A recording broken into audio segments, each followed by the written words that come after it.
രാത്രിയിലെ ആകാശത്ത് ഒരുപാട് തിളക്കമുള്ള നക്ഷത്രത്തെയും തിളക്കമില്ലാത്ത നക്ഷത്രത്തെയും പല നിറങ്ങളിലുള്ള നക്ഷത്രത്തെയും കാണാൻ സാധിക്കും. ഒരു ദിവസം വളരെ തിളക്കം കുറഞ്ഞ ഒരു നക്ഷത്രത്തെ പ്രയാസപ്പെട്ട് നോക്കിയിരിക്കുമ്പോൾ പെട്ടെന്ന് അത് വെട്ടിത്തിളങ്ങുകയും വളരെ തിളക്കമുള്ള ഒരു നക്ഷത്രമായി മാറുന്നത് ഒന്ന് ചിന്തിച്ചു നോക്കുക. അതൊരു അവിശ്വസനീയമായ കാഴ്ചയായിരിക്കും. എത്രയോ ദൂരം അകലെ നിൽക്കുന്ന പ്രപഞ്ചത്തിൽ എവിടെയോ നിലകൊള്ളുന്ന ആ തിളക്കം കുറഞ്ഞ നക്ഷത്രത്തിന് എന്തായിരിക്കും സംഭവിച്ചത്? എന്നാൽ ഈ കാഴ്ച ഈ വർഷം 2024 സെപ്റ്റംബറിനുള്ളിൽ സംഭവിക്കാൻ പോകുന്നു. അപൂർവങ്ങളിൽ അപൂർവമായി കാണാൻ സാധിക്കുന്ന, മനുഷ്യായുസ്സിൽ ഒരിക്കൽ മാത്രം കാണാവുന്ന ഈ പ്രതിഭാസം എന്താണെന്നും ഇതിനെ എങ്ങനെ ആകാശത്ത് എവിടെ കാണാൻ സാധിക്കുമെന്നും ഈ അധ്യായത്തിൽ പറയാൻ പോകുന്നു. പ്രകാശവർഷങ്ങൾ അകലെ സ്ഥിതി ചെയ്യുന്ന ഈ തിളക്കം കുറഞ്ഞ നക്ഷത്രത്തിൻ്റെ മാറ്റത്തിന് കാരണം നോവ വിസ്ഫോടനമാണ്. നോവ വിസ്ഫോടനം എന്ന ഈ വിചിത്രമായ പ്രതിഭാസം എങ്ങനെയാണ് നടക്കുന്നത്? രാത്രിയിൽ ആകാശത്തു കാണുന്ന എല്ലാ പ്രകാശബിന്ദുക്കളും നക്ഷത്രമല്ല. ചിലപ്പോൾ അതൊരു ഗ്രഹമോ ഗാലക്സിയോ നെബുലയോ ആവാം. ഗ്രഹം എല്ലാവർക്കും പരിചിതമായ ഒന്നാണ്. ഗാലക്സി എന്നാൽ ഈ നക്ഷത്രങ്ങളും ഗ്രഹങ്ങളും എല്ലാം സ്ഥിതി ചെയ്യുന്ന ഒന്നാണ്. നെബുല എന്നാൽ നക്ഷത്രങ്ങൾ പിറവി കൊള്ളുന്ന സ്ഥലമാണ്. നക്ഷത്രങ്ങൾ അവിടെ ജനിക്കുന്നു. എന്നാൽ ഒരു നക്ഷത്രത്തിനെ നിരീക്ഷിക്കുകയാണെങ്കിൽ ഒരു ഒറ്റ പ്രകാശബിന്ദുവായി കാണാം. അതിനർത്ഥം അവിടെ ഒരു നക്ഷത്രമേ ഉള്ളൂവെന്നല്ല. പകരം ചില നക്ഷത്രങ്ങളെ ഒരു ടെലിസ്കോപ്പിൻ്റെ സഹായത്തോടെ നിരീക്ഷിച്ചാൽ നമ്മൾ കാണുന്നത് 2 നക്ഷത്രമായിരിക്കും. എല്ലാ നക്ഷത്രങ്ങളും ഇങ്ങനെയല്ല. എന്നാൽ ചില പ്രകാശബിന്ദുക്കൾ 2 നക്ഷത്രങ്ങൾ ചേർന്നതായിരിക്കും. അങ്ങനെയുള്ളവയെ ബൈനറി സ്റ്റാർസ് അല്ലെങ്കിൽ ഇരട്ട നക്ഷത്രമെന്ന് വിളിക്കാം. ഇതിലെ ഒരു നക്ഷത്രം വെള്ളക്കുള്ളൻ അല്ലെങ്കിൽ വൈറ്റ് ഡ്വാർഫും മറ്റൊരു നക്ഷത്രം ചുവന്ന ഭീമൻ അല്ലെങ്കിൽ റെഡ് ജയന്റുമാണ്. എന്നാൽ ചുവന്ന ഭീമനും വെള്ളക്കുള്ളനും എന്താണ്? ഒരു നക്ഷത്രത്തിൻ്റെ ജീവിതഘട്ടമായും ഇതിനെ മനസ്സിലാക്കാം. നക്ഷത്രങ്ങൾ പല തരത്തിലുണ്ട്. അങ്ങനെ നക്ഷത്രങ്ങളുടെ വ്യത്യസ്തമായ 2 തരങ്ങളാണിവ. ഇതിൽ റെഡ് സൂപ്പർ ജയൻസിന്റെ വലിപ്പം ഏതൊരാളുടെയും ഭാവനാശേഷിയെ വെല്ലുവിളിക്കുന്ന തരത്തിലാണ്. മലയാളികൾക്ക് ഏറെ പരിചിതമായ തിരുവാതിര നക്ഷത്രം ഇക്കൂട്ടത്തിൽ പെടുന്നു. ഇതിന്റെ വലിപ്പം എത്രത്തോളം ഉണ്ടെന്ന് മനസ്സിലാക്കാൻ സൂര്യന്റെ പകരം തിരുവാതിര നക്ഷത്രത്തെ സങ്കല്പിക്കുക. എങ്കിൽ ബുധൻ, ശുക്രൻ, ഭൂമി, ചൊവ്വ എന്നീ ഗ്രഹങ്ങൾ അതിൻ്റെ ഉള്ളിലാവും.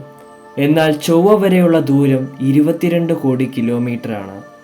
എന്നാൽ ഏകദേശം 5 ബില്യൺ വർഷം കഴിഞ്ഞാൽ നമ്മുടെ സൂര്യൻ റെഡ് സൂപ്പർ ജയന്റ് അല്ലെങ്കിൽ ചുവന്ന ഭീമനാവും. ആ സമയം ബുധൻ, ശുക്രൻ, ഭൂമി എന്നീ ഗ്രഹങ്ങളെ സൂര്യൻ ഉള്ളിലാക്കും. ഇനി എന്താണ് വെള്ളക്കുള്ളൻ അഥവാ വൈറ്റ് ഡ്വാർഫ്? ചുവന്ന ഭീമൻ നക്ഷത്രത്തിൻ്റെ പുറത്തുള്ള പാളികൾ അടർന്നു മാറിക്കഴിഞ്ഞാൽ ഒരു കാമ്പ് അല്ലെങ്കിൽ ഒരു നക്ഷത്രത്തിൻ്റെ കേന്ദ്രഭാഗത്തായി ഒരു കോർ അവശേഷിക്കും.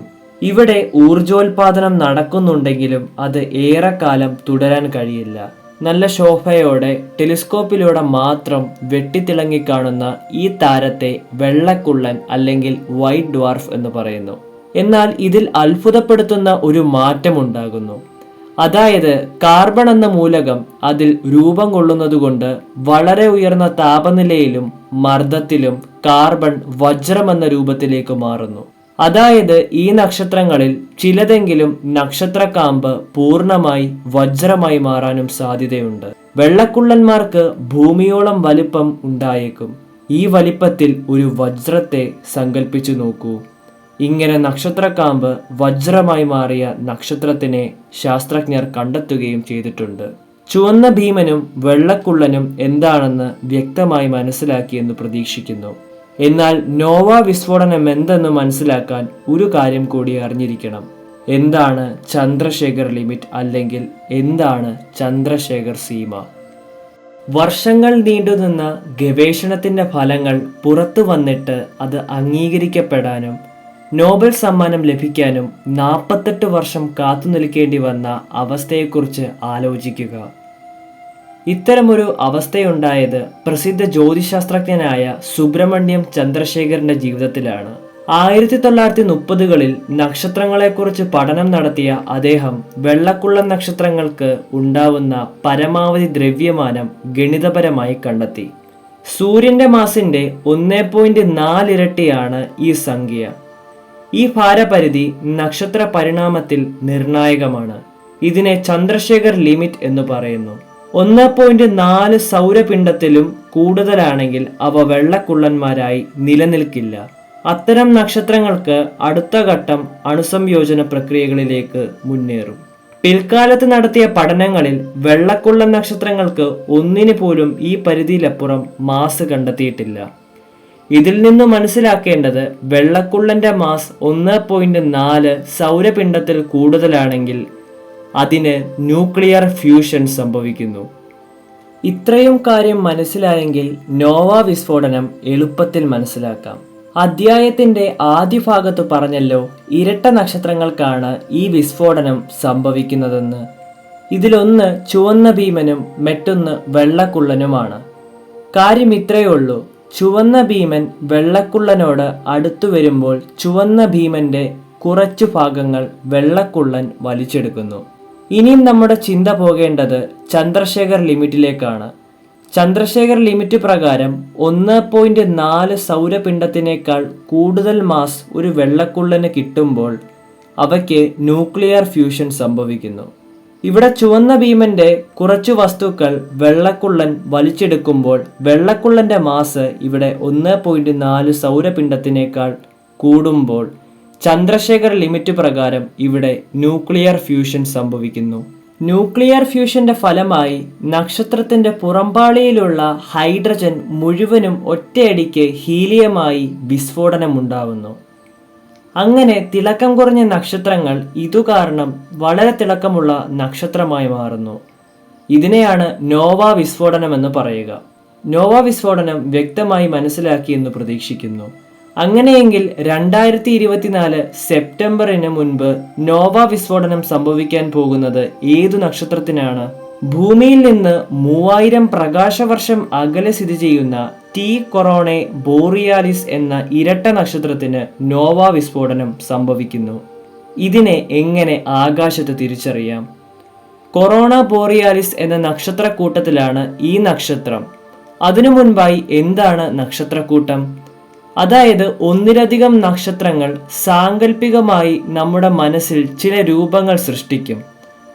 ഉദാഹരണം, ഈ നക്ഷത്രങ്ങളെ യോജിപ്പിക്കുകയാണെങ്കിൽ ഒരു സ്പൂണിന്റെ ആകൃതി വരും.